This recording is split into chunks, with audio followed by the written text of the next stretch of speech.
गुरुजी दंडवत प्रणाम। जय श्री राधे राधे।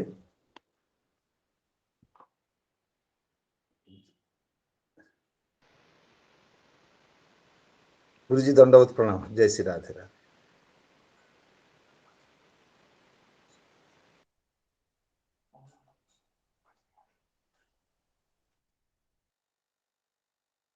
प्रभाकर जी से निवेदन करता हूं वो अपना मंगल उपक्रम शुरू करें। जी गुरुदेव, सर्वेभ्यो नमो नमः। कल्याणानां निधानं कलिमलमथनं पावनं पावनानां पाथेयं यन्मुमुक्षो सपदि परपदप्राप्तये प्रस्थितस्य विश्रामस्थानमेकं कविवरवचसां जीवनं सज्जनानां बीजं धर्मद्रुमस्य प्रभवतु भवतां भूतये रामनाम वन्दे विदेहतनया पदपुण्डरीकम् कैशोरसौरभसमाहितयोगिचित्तम् हन्तुं त्रितापमनिशं मुनिहंससेव्यम् सन्मानसालि परिपीतपरागपुञ्जम् नमोऽस्तु रामाय सलक्ष्मणाय देव्यै च तस्यै जनकात्मजायै नमोऽस्तु रुद्रेन्द्रयमानिलेभ्यो नमोऽस्तु चन्द्रार्कमरुद्गणेभ्यः नमो ब्राह्मण्यदेवाय गोब्राह्मणहिताय च जगद्धिताय कृष्णाय गोविंदाय नमो नमः।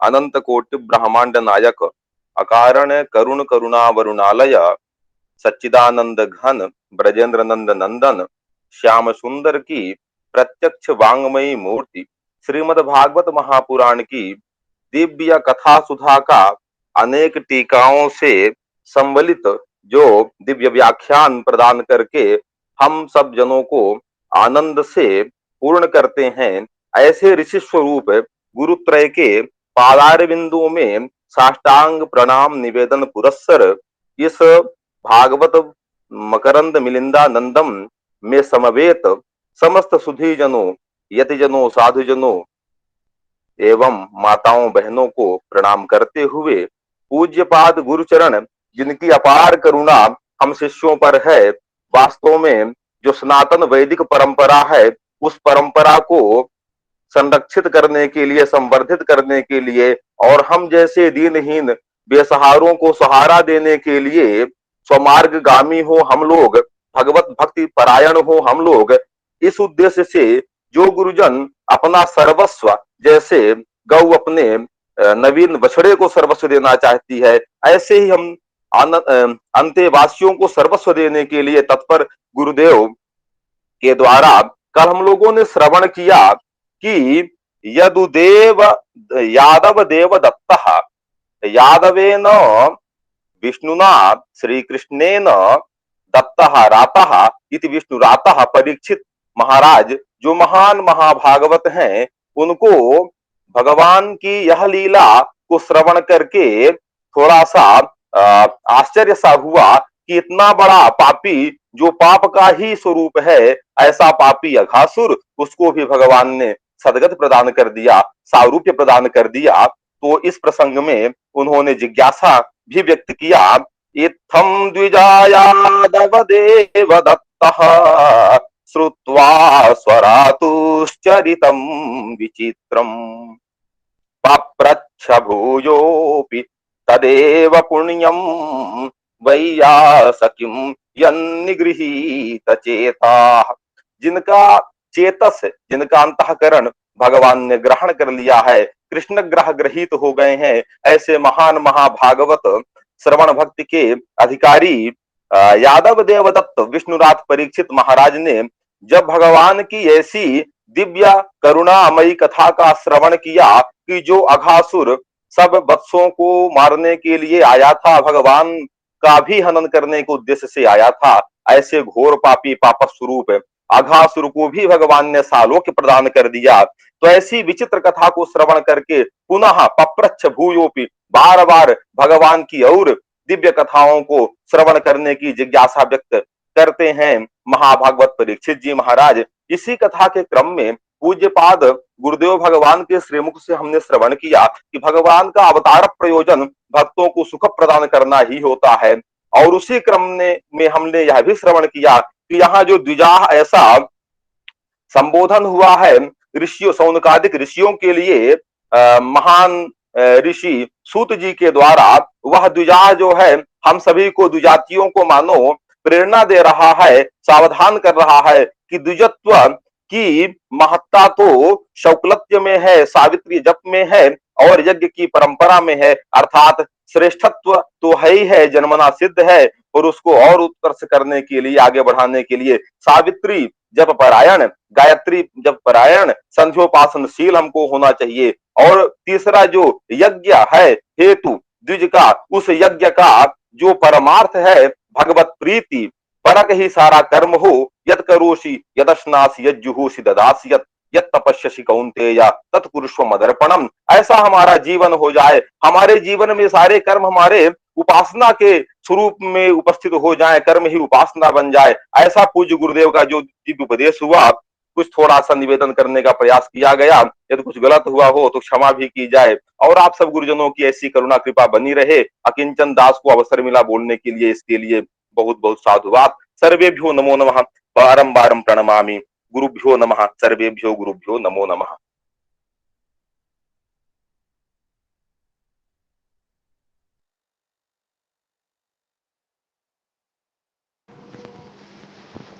निस्सीम करुणा पूर्णा वात्सल्यैक बहोदधिः कान्ता श्रीराघवेन्द्रस्य सर्वदा पातु जानकी।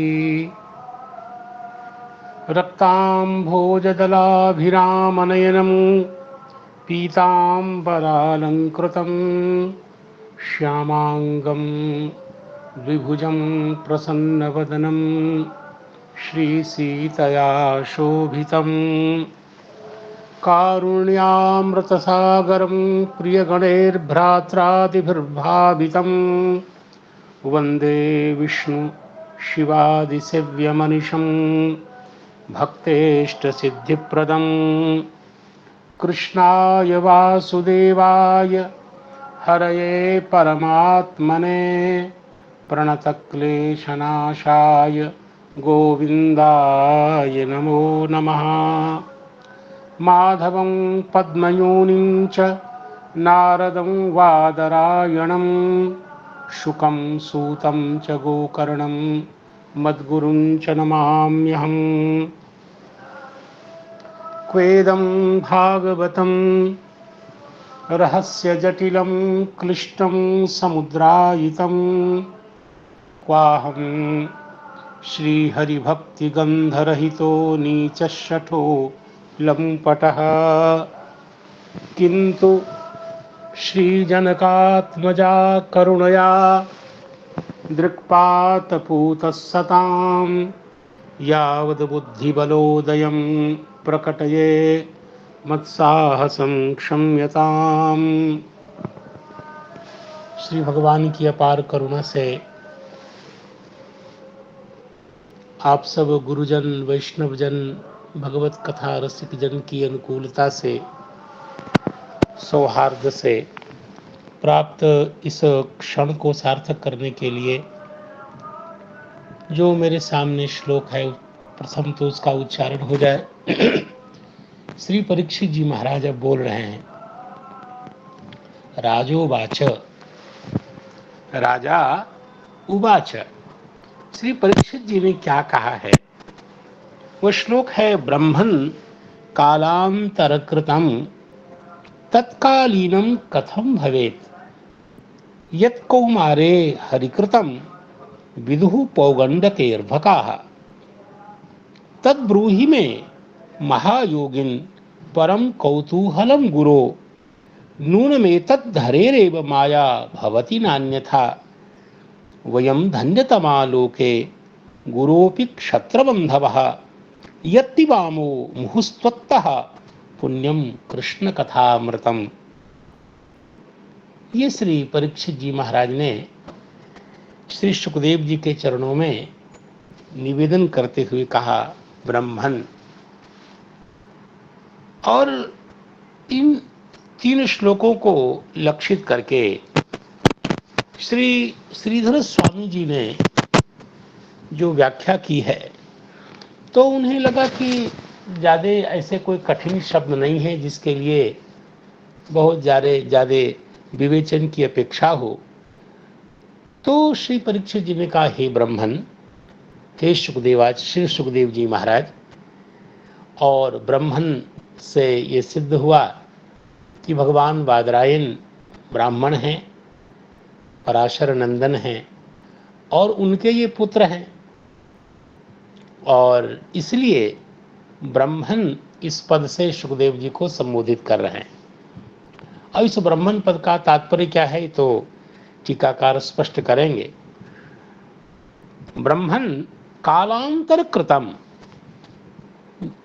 अन्य कालः कालांतरम, तस्मिन् कालांतरे कृतम। जो दूसरे समय में की गई भगवान की लीला है, ये कालांतर कृतम हरिकृतम का विशेषण है। हरिकृतम कीदृशम कालांतर कृतम, श्री भगवान की वो लीला जो अन्य काल में की गई है, तत्कालीनम कथम भवे, तो जो कालांतर की लीला है वह उस काल में अर्थात उससे भिन्न काल की लीला हो, ये कैसे हो सकती है। तात्पर्य है कि भिन्न भिन्न काल है और प्रायः सारी क्रियाएं, सारे कर्म काल के द्वारा विभक्त होते हैं। तभी तो हम कहते हैं ये पूर्व का भूतकालिक क्रिया है, वर्तमान कालिक क्रिया है, अर्थात काल क्रिया का विभाजक होता है। वर्तमान कालिक क्रिया, भूतकालिक क्रिया, भविष्यत्कालिक क्रिया, अर्थात काल से क्रिया विभक्त हुआ करती है। तो आप बताएं कि कालांतर कृत जो हरिकर्म है, हरिकृत है, तो वह तत्कालीन कैसे हो जाएगा, अर्थात तद्भिन्न काल की क्रिया वह कैसे हो जाएगी।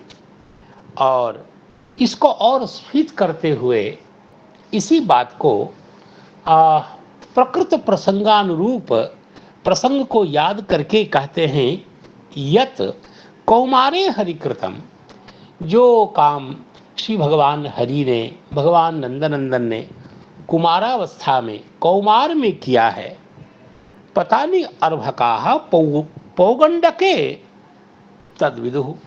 तो उस कर्म को, उस लीला को अर्भक लोग, गोप बालकों ने पौगंडावस्था में की गई क्रिया समझ रहे हैं और वैसा ही उन्होंने प्रस्तुत किया। ये श्लोक का मोटा मोटा अर्थ है। अब आप देखेंगे, इसको यूं कह सकते हैं सरल भाषा में कि श्री परीक्षित जी ने कहा, भगवान एक बात बताइए, आपने अभी कहा कि श्री कृष्ण भगवान ने जो लीला 5वें वर्ष में की थी, अब उस लीला को बालकों ने ब्रज में जब कहा तो कैसे कहा, 6ठे वर्ष में आप अपने जाकर के घर जाकर के बालकों ने बताया, माँओं को, अन्य अन्य स्वजनों को, उन बालकों ने ऐसा बताया 6ठे वर्ष में। तो महाराज एक बात हमें आप बताइए कि 5वें वर्ष का प्रसंग 6ठे वर्ष के कालांतर में कोई कैसे बता सकता है, कोई कैसे उस प्रसंग को 6ठे वर्ष वाले प्रसंग के रूप में कैसे बताया जाएगा, अर्थात उस काल से भिन्न काल में कैसे कोई कह सकता है, यह एक प्रश्न आया है। इसी को श्रीधर स्वामी जी ने कहा, कालांतरे कौमारे कृतम पौगंडके कथम ज्ञात्वा ऊचुः इत्यर्थः। ये प्रश्न का स्वरूप स्फीत करके श्रीधर स्वामी जी बताते हैं कि कालांतर का तात्पर्य है कि कुमारावस्था में, कौमार अवस्था में की गई जो भगवान की लीला है, उस लीला को पौगंडके कथम ज्ञात्वा, इसका तात्पर्य है कि पौगंडके कृतम कर्म, ऐसा मान करके पौगंडके कृतम इति कथम ज्ञात्वा ऊचुः, अर्थात पहले जो आपने बताया वो आप ये कैसे हो सकता है काल भेद के कारण। और इसका तात्पर्य हुआ कि पूर्वकालिक जो कर्म हैं वह परकालिक कैसे हो सकते हैं, वो तो संभव ही नहीं। टीकाकार ने लिखा परकालिकत्व संभवात, वहां असंभवात होना चाहिए, पूर्वकालिक का परकालिकत्व असंभव है। इसीलिए और ब्राह्मण यह जो संबोधन दिया सुखदेव जी महाराज के लिए, और इसका अर्थ है वंशीधराचार्य कहते हैं भगवान शुकाचार्य की सर्वज्ञता को बताने के लिए। सर्वज्ञ हैं भगवान शुकाचार्य, क्यों नहीं सर्वज्ञ हैं? तो इसलिए कहते हैं कि जैसे सर्वज्ञानमयो ही सह, ब्रह्म शब्द वेद पर्याय भी है, और चूंकि ये ब्राह्मण है इसलिए भी, और साक्षात क्योंकि विद्या विद्यावान में अभेद होता है, विद्या तद्वताम भेदा भावात, इसलिए साक्षात ब्रह्म रूप ही है। जो सर्वज्ञानात्मक वेद है वह वेदात्मक ही है सुखदेव जी, इसलिए उनकी सर्वज्ञता को प्रकाशित करने के लिए यह संबोधन दिया। इसके बाद श्री वैष्णव तोषणीकार ने भी इसको और स्फीत करके बताया कि कालांतर कृतम पूर्वकालीनम कर्म तत्कालीनम, तत्कालीन की व्याख्या करते सद्य काल दृष्टम, उसी समय देखा गया, उसी समय के काल के द्वारा दृष्ट कर्म, ये कैसे हो सकता है? जो पूर्वकालिक कर्म है वह एतत्कालिक कर्म कैसे हो सकता है? ऐसा कुछ प्रश्न किया। इसी को उपपादित करते हुए कहते हैं कौमारके हरिणा कृतम तत्पौगंड कृतम इति कथम ऊचुः। बालकों ने अपने अपने घर में जाकर के जो बताया, ये कैसे हो सकता है? तो ये प्रायः वैष्णव तोषणीकार ने ऐसा लिखा। देखिए जो मेरी अनुरूप जो टीका है, जो मुझे मेरे जैसे बच्चों के लिए ही कल्पित है, तो वो बहुत ही स्फीतता से कह रहे हैं कि शास्त्र रहस्यज्ञत्वम सूचयन संबोधयति। यह जो ब्राह्मण पद का संबोधन शुकाचार्य के लिए परीक्षित जी के द्वारा किया गया, ये उनके शास्त्र रहस्य को जानने वाले अर्थ को प्रकाशित करने के लिए सूचित करते हुए ऐसा संबोधन किया।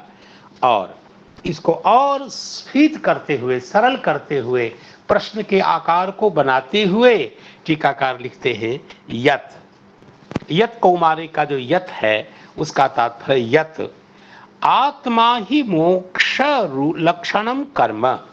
श्लोक में, पूर्व श्लोक में बताया गया आत्मा और अहि मोक्ष लक्षण, अर्थात गोप बालकों का भी मोचन भगवान ने किया, और यह जो अहि से मोक्षण अर्थात उस सर्प का जो आग का जो मोक्षण किया, यह उभय मोक्ष लक्षण रूप जो भगवान की जो लीला है, यह कौमारावस्था में भगवान हरि ने ये लीला की। तत् अर्थात वह लीला, अर्थात उन लीलाओं को अर्भकाः अने बालाः, अर्थात पौगंडावस्थायाम ब्रजे जगुः, पौगंडावस्था में व्रज में उन बालकों ने उस लीला का गान किया, ऐसा जो आपने बताया था। तत्कालांतरे कौमारे कृतम तत्कालीनम, कौमारावस्था में की गई लीला पौगंडकालिक लीला कैसे हो सकती है? इस प्रश्न का स्वरूप टीकाकार ने स्पष्ट किया। श्री सारार्थ दर्शनीकार भी यहाँ सरलता से बताते हैं, लगभग वही बातें यहाँ भी कही गई कि कालांतर कृतम, इसका और सरलता से अर्थ करते हुए श्री सारार्थ दर्शनीकार कहते हैं कि पूर्व काल निष्पादितम, कालांतर कृतम का अर्थ करते हैं। कालांतर का मतलब है कि पहले ही पूर्व काल जो था उस काल में किया गया जो कर्म है वह कर्म तत्कालीनम, अर्थात उसी समय सद्य काल दृष्टम, उसी समय सद्य तत्काल जिस काल के द्वारा देखा गया वो कैसे हो सकता है? पूर्वकालिक कर्म और एतत्कालिक कर्म कैसे किस रूप में निरूपित हो सकता है? अर्थात पौगंडके अद्यैव हरिकृतम इदम कर्म इति कथम ऊचुः, अर्थात पौगंडक अवस्था में, पौगंड अवस्था में किया गया काम अद्यैव हरिकृतम इदम कर्म, उन लोग को लग रहा था कि ये श्री भगवान ने आज ही यह किया है। अद्यैव हरिकृतम इदम कर्म, यह जो लीला है श्री भगवान के द्वारा आज ही की गई है। इति कथम ऊचुः, ऐसा समझ के उन अर्भकों ने, गो बालकों ने अपने स्वजनों को कैसे बताया? ये प्रश्न स्पष्ट किया। लेकिन वीर राघवाचार्य ने और ही कई अनेक प्रकार की उत्प्रेक्षा की है। यद्वा तत्कालीनम पौगंड काले वाच्यम कथम भवेत, अर्थात उस काल की बात को पौगंड काल में वह वाच्य कैसे हो सकता है? अर्थात भूतकालिक कर्म का कथन वर्तमान पौगंड काल में कैसे हो सकता है?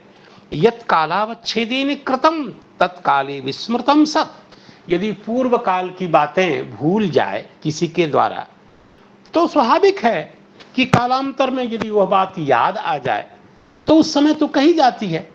जैसे पीछे की कोई बात भूल गई है और बाद में वो बात याद आ जाए तो बाद में भी तो कही जाती है।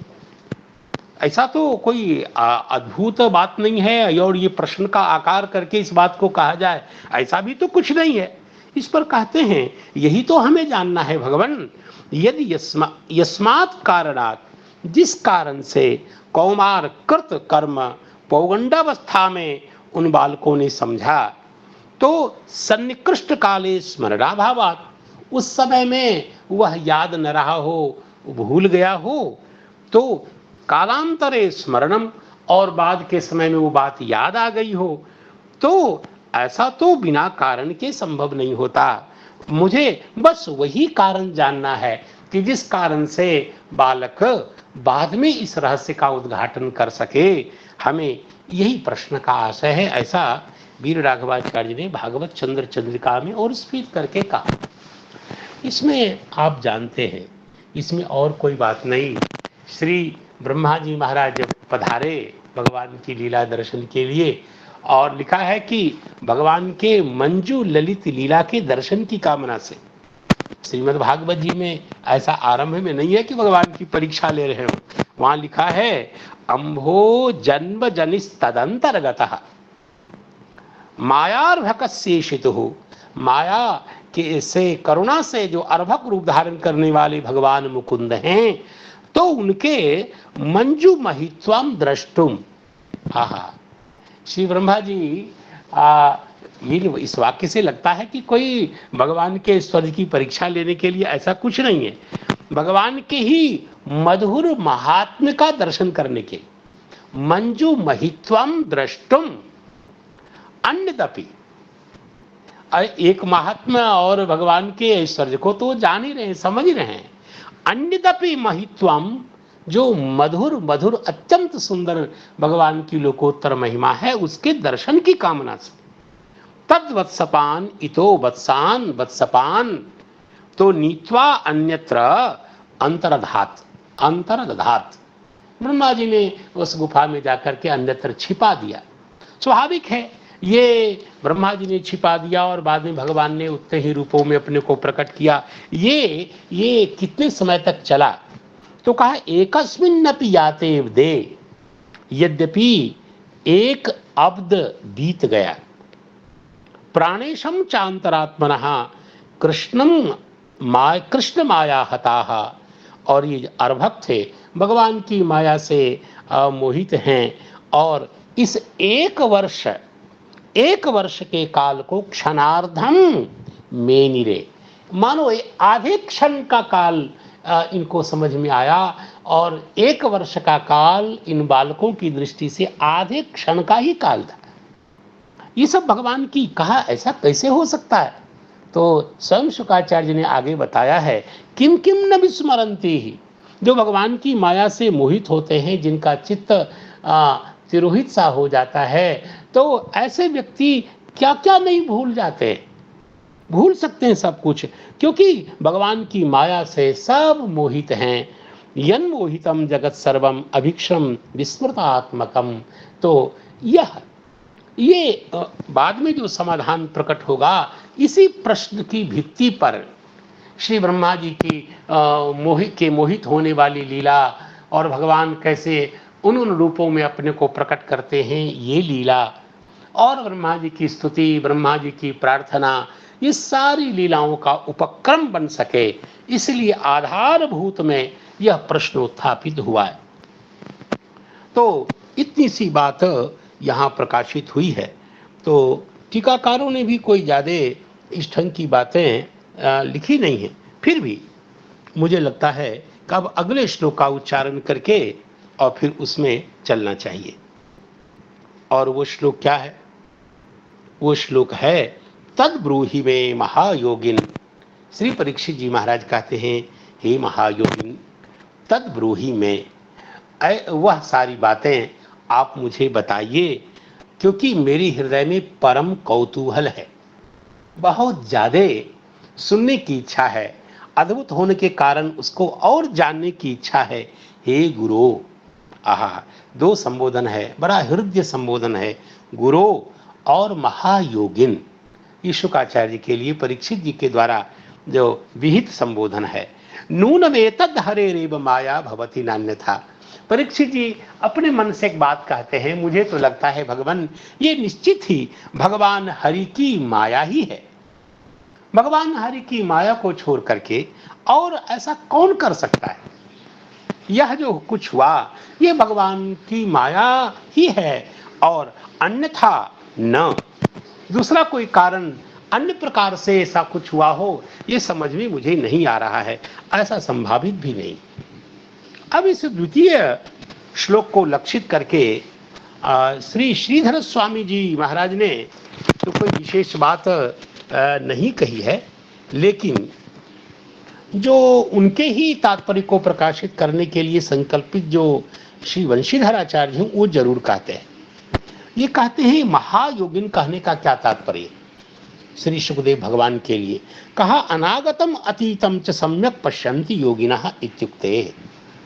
महायोगिन कहने का मतलब है कि जो योगी होते हैं वह अनागत, जो बातें अभी आई नहीं हैं उसको भी जानते हैं, उसको भी देखते हैं, और अतीतम, और जो बीत गया है, जो भूतकालिक वृत्त है, उसको भी देखते हैं। पश्यन्ति कहने का मतलब जानते नहीं, प्रत्यक्षवत अवलोकन करते हैं। सम्यक पश्यन्ति योगिनः, और आप योगी नहीं, आप तो महायोगी हैं, इसलिए इस रहस्य के उद्घाटन में पूर्ण समर्थ हैं। और सर्वम वर्णयितुम समर्थोस्ति, अर्थात आप केवल जानते ही नहीं, आप केवल देखते नहीं, अपितु दृष्ट अनुभूत पदार्थ का यथावस्थित प्रवचन करने में, अवबोधन करने में, वर्णन करने में सर्वथा समर्थ हैं। इस अर्थ को प्रकाशित करने के लिए महायोगिन ऐसा संबोधन किया गया। तस्मात्, तत्, ये जो है, ये तत् जो लिखा है उसका तात्पर्य क्या? तत् ब्रूहि, और तत् का मतलब तस्मात्, इसीलिए आप हमें बताइए, आप समर्थ हैं। ब्रूहि ही यतः, क्योंकि यह जो ही पद है यहाँ उसका आशय बता रहे हैं। यहाँ देखिए, कई लोग ही मानते हैं तद ब्रूहि ही महायोगिन ऐसा, और कुछ लोग ऐसा नहीं मानते हैं। तो परम कौतूहलम, अर्थात मेरे हृदय में बहुत आश्चर्य है कि ऐसी घटना कैसे घट गई, और आश्चर्य का स्वरूप क्या है? एतत् पद से आश्चर्य के स्वरूप का परामर्श करके कहते हैं कि पूर्वकालिकस्य परकालिकत्वम, पूर्व और पर परस्पर विरुद्ध बात है, परस्पर विरुद्ध है। पूर्वत्व परत्व एकदम नितांत विरुद्ध है, लेकिन पूर्वकालिक का परकालिकत्वेन कथन, यह तो परस्पर विरुद्ध है, और यही आश्चर्य का मूल हेतु है। और यह माया के बिना संभावित नहीं है, क्योंकि यह माया क्या है? दुर्घट घटना शक्ति। जो माया है उसके बिना ऐसा अद्भुत संभव नहीं होता। इसलिए भगवान आप कृपा करके बताइए, नूनम एतत् हरेरेव माया भवति नान्यथा। यहाँ तक के अभिप्राय को ये प्रकाशित करते हैं। लेकिन श्री वैष्णव तोषणीकार इसको बहुत स्फीत रूप से प्रस्तुत करते हो। कहते हैं, कथम संभवेत तत्प्रकारम इत्यर्थः। वैसा कैसे संभव हो सकता है? अर्थात परम कौतूहलम में कौतूहल का अर्थ बताते हैं कौतुक जनकम, मेरे मन में उत्कंठा को उत्पन्न कर देने वाला, अर्थात महायोगिन। क्या बात है! ये हमारे मनोनुकूल अर्थ करने वाले आचार्य चरण कहते हैं कि महायोगिन का तात्पर्य है परम भक्ति युक्त। देखिए, ऐसे तो योग कहते हैं उपाय को। योग शब्द का अर्थ जो प्रसिद्ध योग है वो तो आप सब जानते ही हैं। योग उपाय को भी कहते हैं। और अनेक प्रकार के उपायों में सबसे जो श्रेष्ठ उपाय है वो भगवत प्रसादन रूप उपाय है। और ये तो मैं जान रहा हूँ कि कर्म हो, भक्ति हो, ज्ञान हो, इसका उपायत्व तो विचित्र ही है। अरे, भगवान की प्रसन्नता से ही भगवान मुक्ति देते हैं या प्रीति देते हैं। तो भगवान की प्रसन्नता सबसे मुख्य हेतु है। महा उपाय तो भगवान की प्रसन्नता है, भगवान की है। वो चाहे भक्ति से प्राप्त हो, ज्ञान से, कर्म से, जैसे भी प्राप्त हो।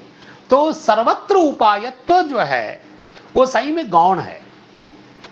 चाहे मुक्ति का उपाय हो, चाहे भगवान की प्रीति प्राप्ति का उपाय हो, उसमें भगवान की प्रसन्नता साक्षात कारण है। अव्यवहित कारणता भगवान की प्रसन्नता में, और अन्य सब व्यवहित हैं। भले ही कोई सद्य हैं, कुछ में ज्यादा व्यवधान नहीं है, किसमें व्यापारांतर का व्यवधान है, वो ठीक है। तो इसलिए कहते हैं कि महाराज, महायोग जो भगवान की प्रीति है, भगवान का प्रेम है, वो आपके पास है। इसलिए महायोगिन पद का तात्पर्य है कि आप परम भक्ति युक्त हैं, भगवान की जो परम भक्ति है उससे संपन्न हैं। यह महायोगिन इस संबोधन का तात्पर्य है। और इससे क्या तात्पर्य हुआ? कहा, श्री भगवद वृत्तम, महायोगी होने के कारण, परम भक्ति युक्त होने के कारण भगवान की सारी लीला त्वया अज्ञातम न किंचिदस्ति, आपसे अज्ञात, यहाँ लिखा है त्वया ज्ञातम न किंचिदस्ति, मुझे लगता है यहाँ अज्ञातम होना चाहिए। आपसे कुछ भी अज्ञात नहीं है। देखिए, भक्त से भगवान कुछ नहीं छिपा पाते हैं। ज्ञानी भले भगवान की लीला को न समझ सके, कर्मनिष्ठ भले ही भगवान की लीला, भगवान के स्वरूप को न समझ सके, लेकिन भगवान सबसे अपने को छिपा लेंगे, लेकिन भक्त से भगवान छिप नहीं पाते। इसलिए परम प्रीति संपन्न, परम भक्ति संपन्न जो भक्त होते हैं, वो भगवान की कोई भी लीला उनसे छिप नहीं पाती है। इसलिए भगवान स्वया ज्ञातम न किंचिदस्ति इति भावः, यही महायोगिन का तात्पर्य। कहा, वो तो परम गुह्य है। अब परम गुह्य में तत्, कहा परम गुह्य है, ये तो ठीक है, लेकिन आप गुरु हैं, आप मेरे गुरु हैं। गुरु इस संबोधन से क्या, किस अर्थ का प्रकाशन करना चाहते हैं? कि हे गुरु, और हे गुरु संबोधन करके श्री परीक्षित जी बताना चाहते हैं कि उपदेष्टु किंचित गोप्यम शिष्ये नास्ति इति भावः। जो गुरु होता है वो उपदेष्टा होता है, उपदेश करता है। गृह्णाति इति गुरुः, और आप गुरु हैं, उपदेष्टा हैं। और उपदेष्टा गुरु के लिए, अपने शिष्य के लिए कुछ भी गोप्य नहीं होता। शिष्य से गुरु कुछ नहीं छिपाता। और इसलिए आप मुझे बताइए, स्वयमेव सिद्धांतम तर्कयति, और अपने आप मन में परीक्षित जी अपने आप से कुछ उद्भावना करते हैं कि शायद ये बात हो सकती है। कभी कभी चेला भी, शिष्य भी अपने मन से कुछ उद्भावना करके प्रस्तुत करता है गुरु जी के सामने में, ताकि गुरु जी बता सकें। जैसे शिष्य गुरुजी को उत्साहित करने के लिए कहता है, गुरुजी कल आपने जो जो बताया था सब मैंने याद कर लिया, मैंने गुरुजी सब समझ लिया है, ताकि गुरुजी आगे वाले प्रसंग को बता दें।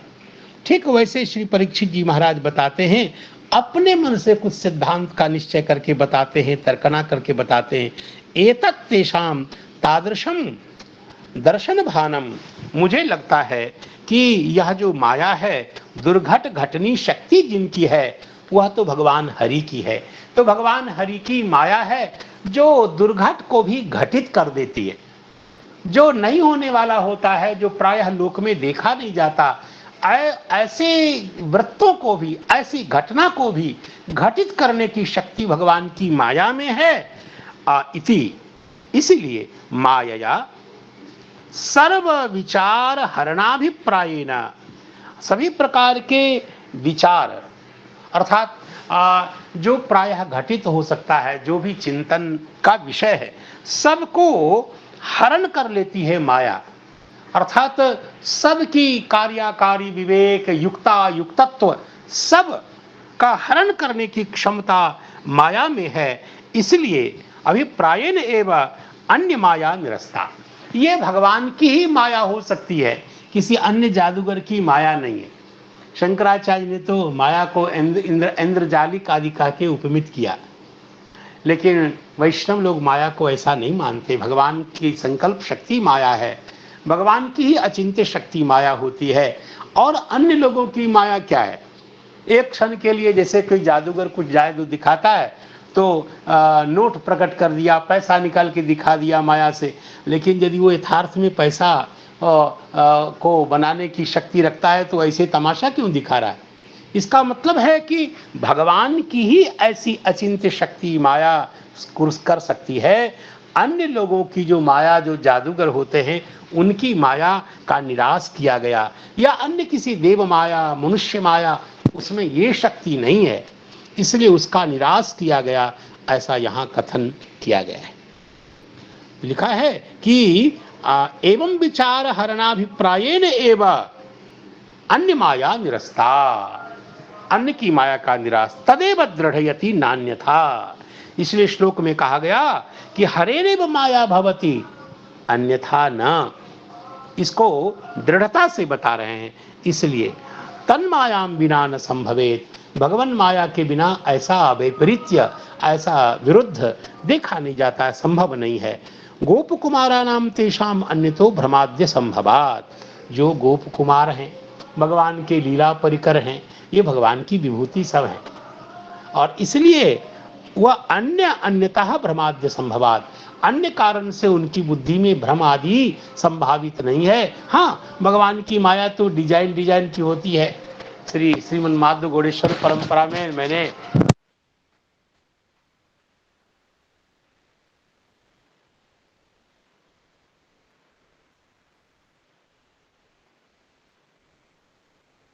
जय श्री राम। आवाज केवल हमें नहीं आ रही है कि और लोगों को भी नहीं आ रही? नहीं आ रही। आवाज नहीं आ रही है गुरुदेव।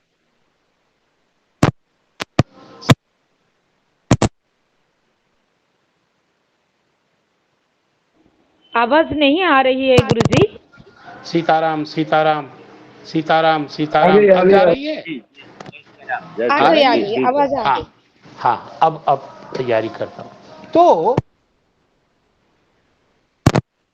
से तो कहते हैं कि गोप बालकों में इस प्रकार के भ्रम आदि की संभावना नहीं है, इसलिए इसको भगवान की माया ही समझनी चाहिए, ऐसा श्री वैष्णव तोषणीकार आचार्य चरण प्रकाशित करते हैं। तो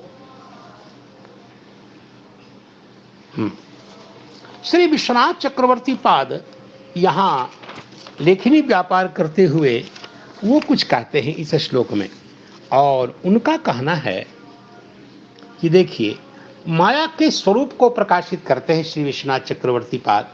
ये जो भगवान की माया कैसी है, वो क्या क्या करती है, तो कहते माया दुर्घट घटना पटीयसी, दुर्घट जिसका होना कठिन है, अर्थात दुष्कर्तया जो घटित होने वाली हो, ऐसा को भी करने में अत्यंत पटु हो, जो समर्थ हो, निपुण हो, ऐसी को ही इस प्रकार की शक्ति को माया कहते हैं। भगवान की दुर्घट घटना पटीयसी शक्ति ही माया है। और हरे है इति अन्य माया निरस्ता, अर्थात ये कौन माया है जिस माया की चर्चा यहाँ हो रही है? का योग माया, ये भगवान की माया है इत्यर्थ। तयैव, और उसी माया से ही भगवान नित्य परिजना नाम मोहन संभवात, और उसी माया से ही भगवान के नित्य परिजन जो गोपजन हैं, गोप बालक हैं, उनका मोहन संभव है। अन्य किसी माया से भगवान के नित्य परिजनों का मोहन संभव नहीं है। यह आचार्य चरण श्री विश्वनाथ चक्रवर्ती पाद महाराज यहाँ बताते हैं। अन्यथा इन्हें प्रकारांतरेण तु न घटते। आगे कहते हैं यद्यपि सामान्यता है, मैं इसका कारण जानता हूं कि भगवान की माया से सब हुआ है, तथापि विशेषम तत्कारणम ब्रूहि, आप कुछ विशेष कारण है वो बताएं करुणा करके। और मेरे मन में उस रहस्य को सुनने के लिए महान उत्साह है, परम कौतूहल है, ऐसा श्री परीक्षित जी महाराज यहाँ कह रहे हैं। और तीसरे श्लोक में मुझे लगता है कि इतनी बात ही यहाँ आचार्य चरण के द्वारा प्रकाशित हुई है, और अन्य टीकाकार भी लगभग इसी आशय को विविध प्रकार से बताते हैं।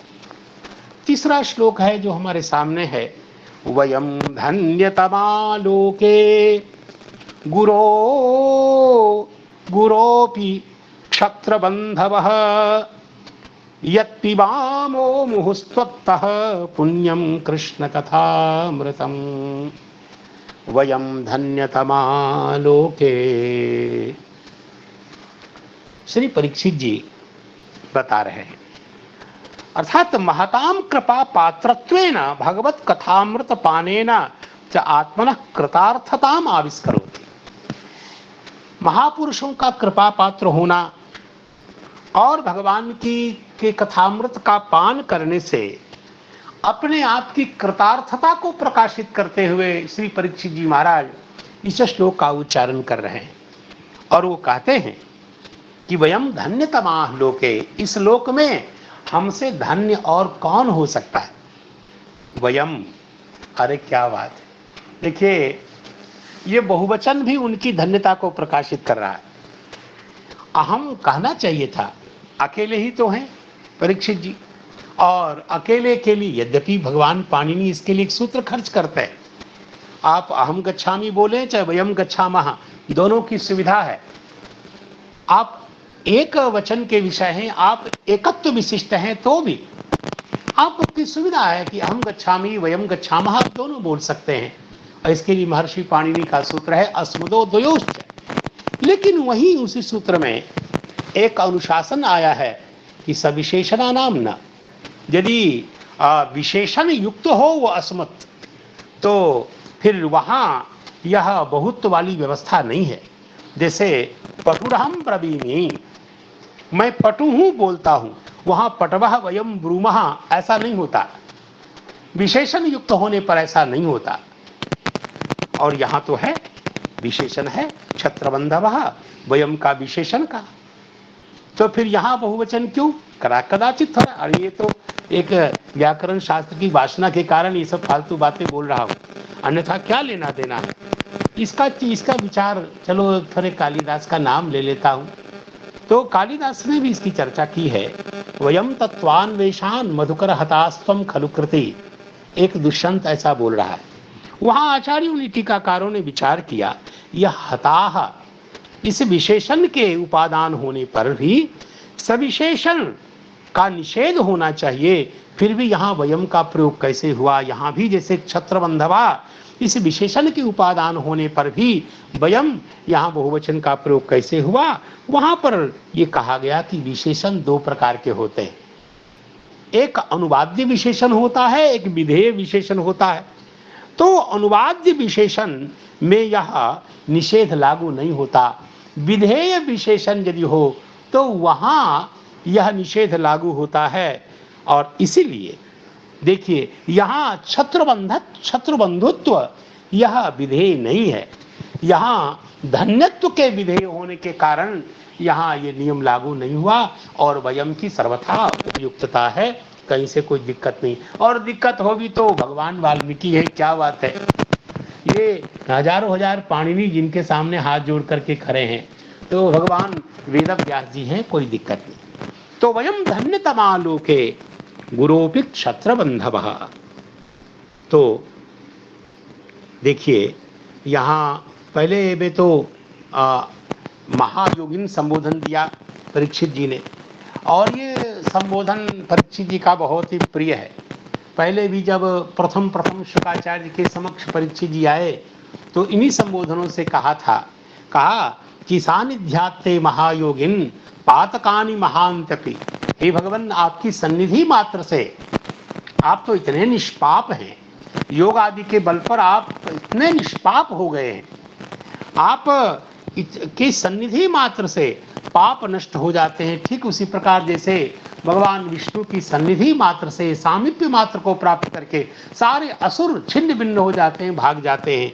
हे भगवान, तो परम निष्पापता को व्यंजित करने के लिए, परम निर्मलता को प्रकाशित करने के लिए महायोगिन संबोधन दिया, और यहाँ उन्होंने क्षत्र बंधवः कहा अपने आप को श्री परीक्षित जी ने, और क्षत्र बंधवः कह के बताया।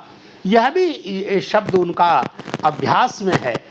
सुखदेव जी के प्रथम मिलने पर इन्हीं शब्दों से उन्होंने कार्तज्ञ का प्रकाशन किया था और सुखदेव जी का अभिनंदन किया था। अहो अद्य वयं ब्रह्मन् सत्सेव्या क्षत्र बंधवः कृपया अतिथि रूपेण भवद्भिस्तीर्थका कृताः। हे भगवान, अहो मेरा भाग्य उत्कर्ष तो देखिए भगवान, आज सत्सेव्या संत महापुरुष ही जिनके सेव्य होते हैं, ऐसे हम क्षत्रिय हैं। और क्षत्र बंधुत्व, ऐसा जो कहना, बंधु शब्द लग जाने के बाद थोड़ा हीन अर्थ को प्रकाशित करता है। जैसे जन्म से तो ब्राह्मण हो और कर्म और आचार से ब्राह्मण नहीं हो, तो आलोचना के लिए, निंदा के लिए उसको ब्रह्म बंधु कहा जाता है। हमने बचपन में सिद्धांत कौमुदी पढ़ते समय ब्रह्म बंधवित्यब्रवीत ऐसा सुना था। ब्रह्म बंधु नाम त्रयी गोचरा, ब्रह्म बंधु नाम त्रयी न श्रुति गोचरा। वहां भी ब्रह्म बंधु के लिए श्रुति की अगोचरता की बात कही गई। तो यहाँ भी क्षत्र बंधु अर्थात हे भगवान, हम तो स्वरूपतः क्षत्र बंधु हैं, और मुझे लगता है ये क्षत्र बंधुत्व इसलिए भी है, आगे आचार्य टीकाकार इसका विवेचन करेंगे। क्षत्र बंधुत्व इसलिए भी है क्योंकि यह वैष्णव तो है ही, वैष्णव वंश में परीक्षित जी का जन्म हुआ, और परीक्षित जी के वैष्णवत्व के विषय में क्या कहना। जन्म से, आविर्भाव से पहले जिनको भगवान का साक्षात्कार हुआ हो, भगवान की भक्ति जिन्हें प्राप्त हो, तो क्या बात है। यह उनके वैष्णव सुलभ दैन्य का प्रकाशन है। वैष्णव प्रायः जैसे अपने दीनता का प्रकाशन करते हैं गुरुजनों के समक्ष, आचार्यों के समक्ष, वैसे ही कृतघ्नो दुर्मानी स्मर परवशो वंचन परः नृशंस पापिष्ठः कथमहमितो दुःख जलधे अपारादुत्तीर्णस्तव परिचरेयम चरणयोः। इस प्रकार जैसे बड़े बड़े आचार्य कहते हैं, वैसे श्री परीक्षित जी का ऐसा कहना सर्वथा युक्ति युक्त है।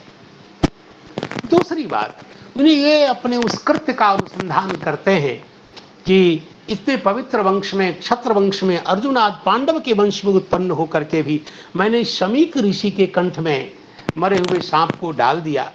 अर्थात जो क्षत्रिय हमेशा ब्राह्मण के आशीर्वाद से ही पालित पोषित रहा है, जहां हमारा बाण नहीं पहुंचता, वहां ब्राह्मण का आशीर्वाद पहुंच करके हमारे दुष्ट का विनाश करके हमारा रक्षण करता है।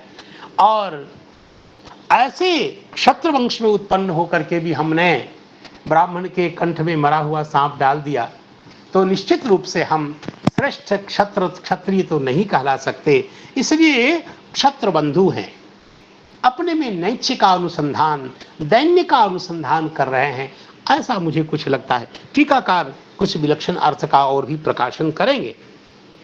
आप देखें, यहाँ कहते हैं कि आचार्य के महत्व को ही प्रकाशित करते हुए कहते, हे गुरु अर्थात क्षत्र बंधवः अपि वयम धन्यतमाः। इस रूप में अन्वय हुआ है। कहा है श्रीधर स्वामी जी महाराज ने भी यहाँ इसी रूप में उनके व्याख्याकार ने यहाँ लिखा है कि क्षत्र बंधवोपीति संबंध। अपि का संबंध कैसा मानना चाहिए?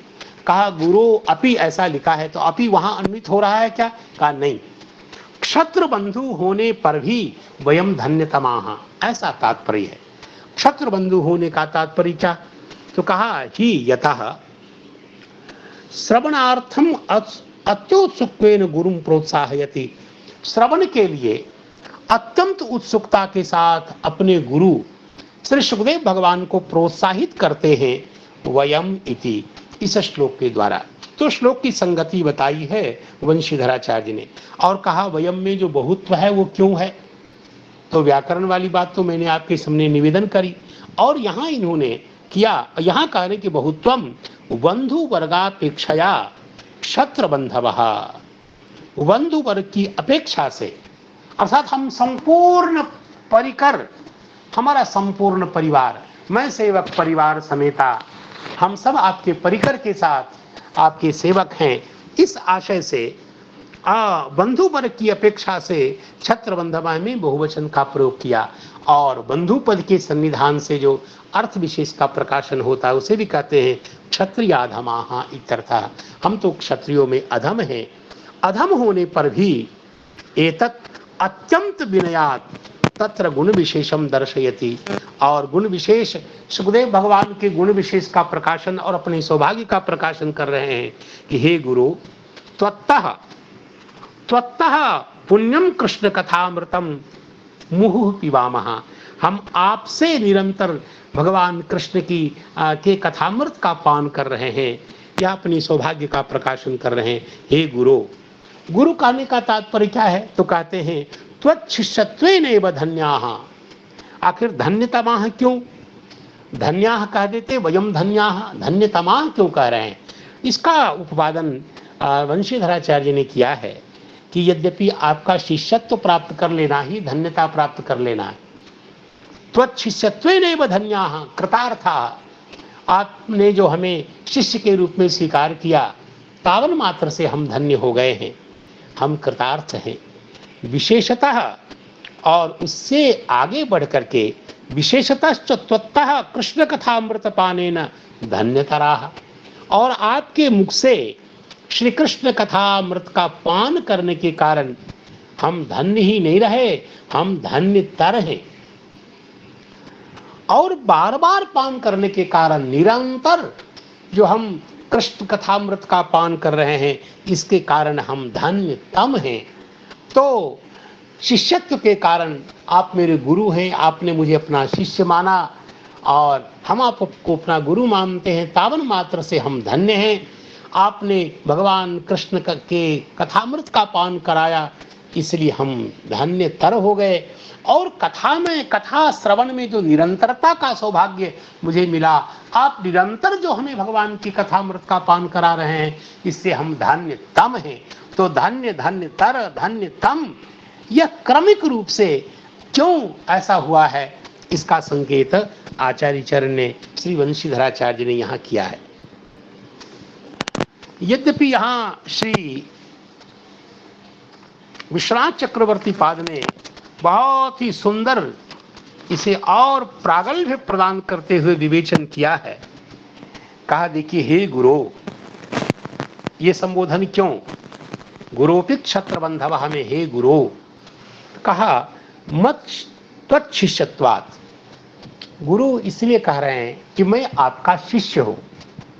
मम त्वच्छिष्यत्वात्, आपका शिष्यत्व मुझ में है, तो मुझ में अर्थात त्वच्छिष्यत्व है और इसलिए आप मेरे गुरु हैं, इसलिए गुरु पद से संबोधन किया।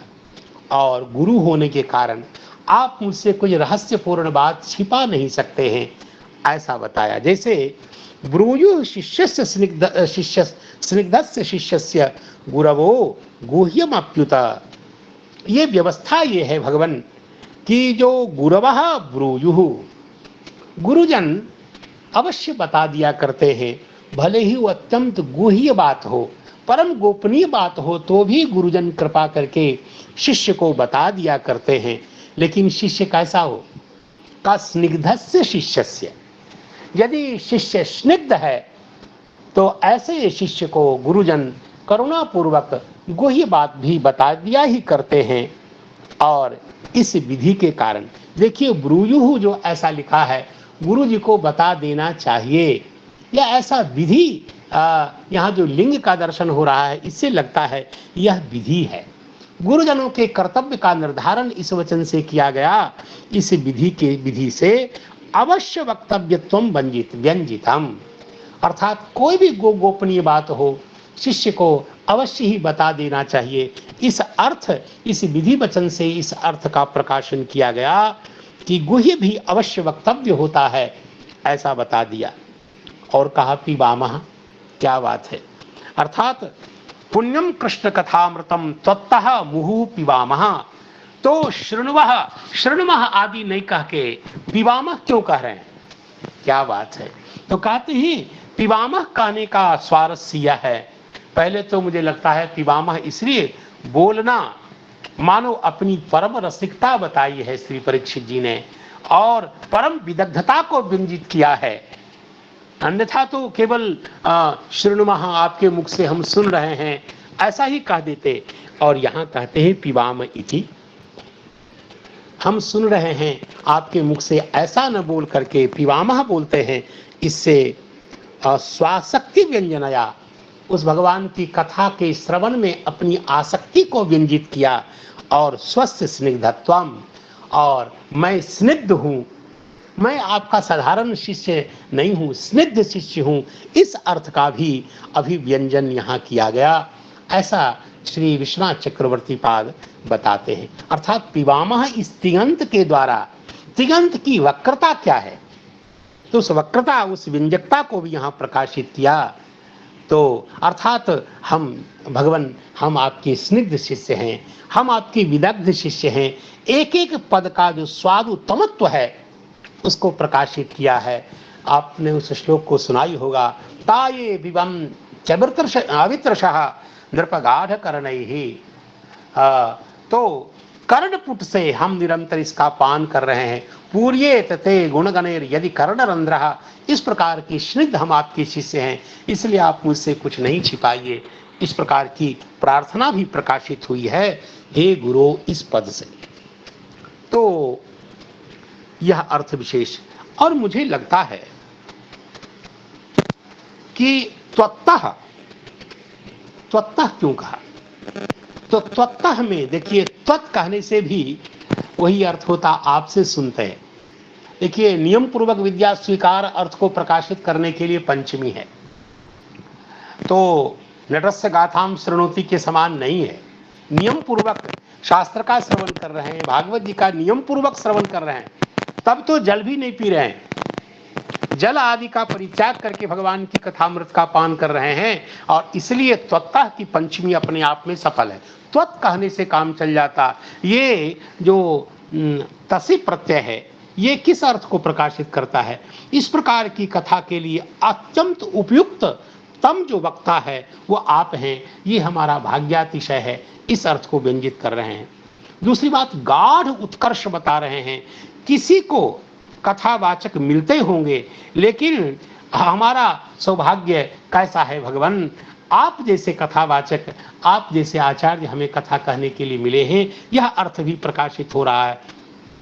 क्या उनका सौभाग्य जो साधारण कथावाचक से कथा सुनते हैं, उनका सौभाग्य और क्या मेरा सौभाग्य एक जैसा है? नहीं, उपयुक्ततम वक्ता हमें प्राप्त है, हमारा भाग्यातिशय है। और आपके जैसा वक्ता पाकर भगवान की कृपा का हमें परम अभिमान है। इस अर्थ विशेष के प्रकाशन से त्वत् से भी अधिक पुनः तसिल के योग से इस अर्थ का अभिव्यंजन हुआ। और पुण्यम कृष्ण कथामृतम, भगवान हम तो कथामृत का पान कर रहे हैं। कथा में अमृतत्व को बता करके सुखदेव भगवान में मानो चंद्रत्व आरोपित हो रहा है। जैसे चंद्रमा अमृतस्रावी होता है, वैसे हे भगवान, हे शुकाचार्य, आप चंद्रमा बन करके भगवत कृष्ण कथामृत का क्षरण कर रहे हैं। निरंतर पान करा रहे हैं। जैसे गोपिकाओं ने ललकार के भगवान से कहा कि आप और आपकी कथा, जैसे आप सर्वविध ऐश्वर्य संपन्न है प्रभु, वैसे आपकी कथा भी आपसे 1 इंच भी कम नहीं है। तभी तो कहा दिया कि तब कथा अमृतम तप्त जीवनम। वहाँ कथा के लिए जो 6 विशेषण हैं, ये मानो ये विशेषण बताते हैं कि भगवान यदि सर्वविध ऐश्वर्य संपन्न है तो भगवान की कथा भी सर्वविध ऐश्वर्य संपन्न है। और यदि भगवान की कथा मिल रही हो तो ये मत सोचे कि भगवान हमें प्राप्त नहीं हो रहे हैं, कथा के रूप में भगवान ही मिल रहे हैं। कथा की प्राप्ति भगवत प्राप्ति ही है।